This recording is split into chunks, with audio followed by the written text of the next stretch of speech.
Hey, it's the Scotch Test Dummies, and I'm bringing Scott another blind box review. You can see what it is. He cannot. I cannot. You said I'm going to love it, so Yes. let's test it. We're going to test it!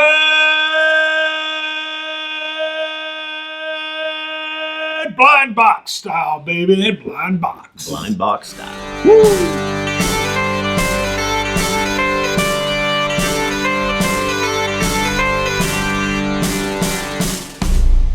You're going to love the nose. Good. I'm just telling you right off the bat. Good. So, 656, by the way. 657. And without further ado, Ooh, that's an Oloroso sherry right there. I knew you would love it. That's dark chocolate, nuts, I get like cherry cordial. coffee. Yeah. What did I just have that's similar? Coffee. That's interesting. I hadn't thought coffee. Yeah, coffee with a C. Dark. Hmm. It smells exclusive. I mean, it's so rich. The sherry is so rich, like it's exclusively matured in an Oloroso, but it doesn't smell like a double wood, like it's been in a bourbon cask for X amount of years and then an Oloroso. Okay. Or sherry butt, sherry puncheon. Now this is odd, but the other thing I get is, when you Christmas time or Valentine's, you get the candy heart box, and there's the cherry, not cherry liquid, but like the cherry flavored cream that's in there. When you bite in, and I like the caramel ones, but the ones that you bite in, it's got like the cherry flavored nougat or whatever, and I get that nose. A little bit of sulfur. Good sulfur. I'm one that not the I don't off-putting mind. kind. Right. Sometimes I get sour. Yeah. I've learned to appreciate some sulfur with some sherry. Appreciate notes. It's like what I've learned to deeply embrace and love Isla and smoky iodine. Yep, exactly. People be like, "How do you drink that?" I'm like, "How do I drink it?" All right, I'm gonna go in. Not much more on the nose. In my heart. Not much more on the nose. Great, rich, deep. What I would say is exclusive Oloroso sherry. Okay. So, while you go in, I get like honey, little honey notes, but it's a soft honey. It's not like a rich honeycomb. It's like a little soft, sweet hint of honey.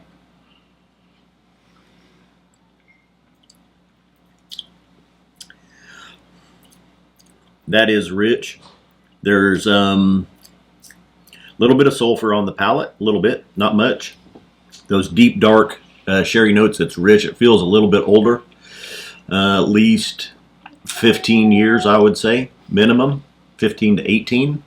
Wow. Guessing. Sure. No, I just get that the opening is so rich and bursting in flavor. And deep, sweet cherries. Plum, raisin, chocolate. This is beautiful. Yeah. I knew you were going to love this. Not real high ABV, but higher. At least 50, somewhere in that range probably. It's not a 60%er, I don't think. Great mouthfeel, coating, velvety, warming, great after dinner dessert dram. Toasted marshmallows. I still get a little of the sulfur that hangs around mid-palate. Good sulfur. I know. I move into the charred oak right as I move toward the finish. The finish lingers with a little bit of that sulfur, sour, and oakiness. And the cherries laid right in there with it. Touch of cream.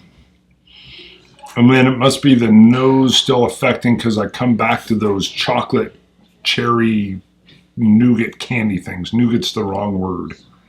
So, I'm trying to pin it. I would swear this is a Scotch. It's from Scotland, but you didn't introduce it to me as that. You just said it's a world whiskey. Is it outside of Scotland's realm? Could be. It is reminiscent of, we haven't reviewed it yet, the Rieger's Monogram, which is an American whiskey aged in sherry Oloroso Botas. I like the way you say Botas.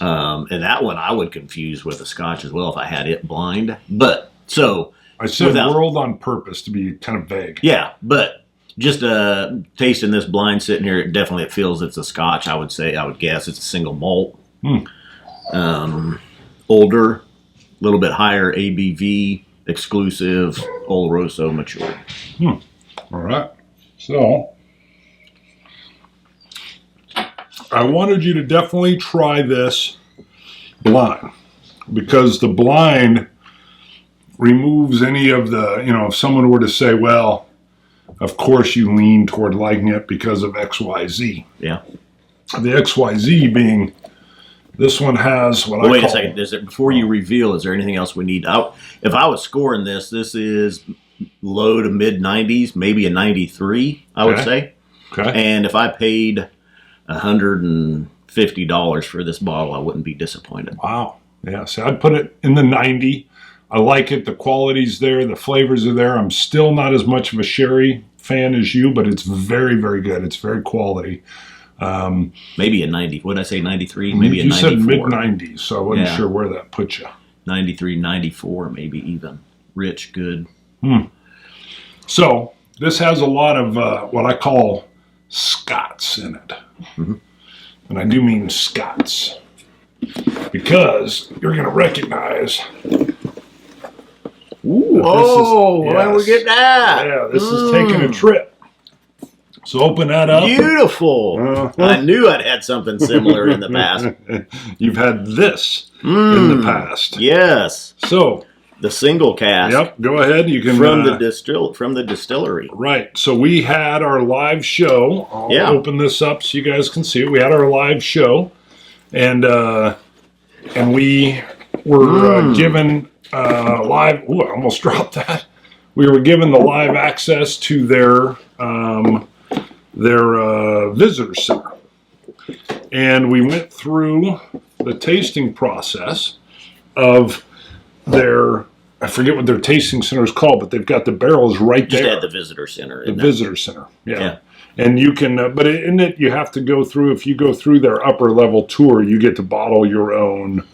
Or no, those cost too. I think so. I think anybody that goes through the visitor center can buy. So I don't remember the prices, but there was 5 different ones available at that time. Of course, they change and they bring casks, and this cask was even a little low. We sampled all 5. I think we got the last bottle out of it. Very much so. They were tipping and like, no, they weren't doing it. But excuse me. Yep. And we loved this one. This one was so flavorful. It had so much character to it. And I mentioned the Scots because it had to be. It was hand brought over, and then it was arranged to get here. And so this one is 16 years old. Pedro Jimenez, which I remember when we had it, it came off darker, almost like an Oloroso, because Pedro PX sometimes is a little sweeter. This one did come off when we had the sample.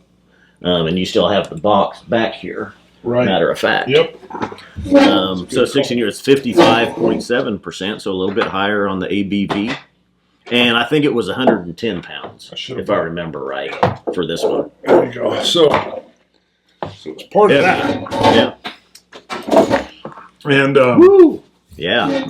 Yeah. And it was just, even when I got it, I thought, oh, Lordy, yeah.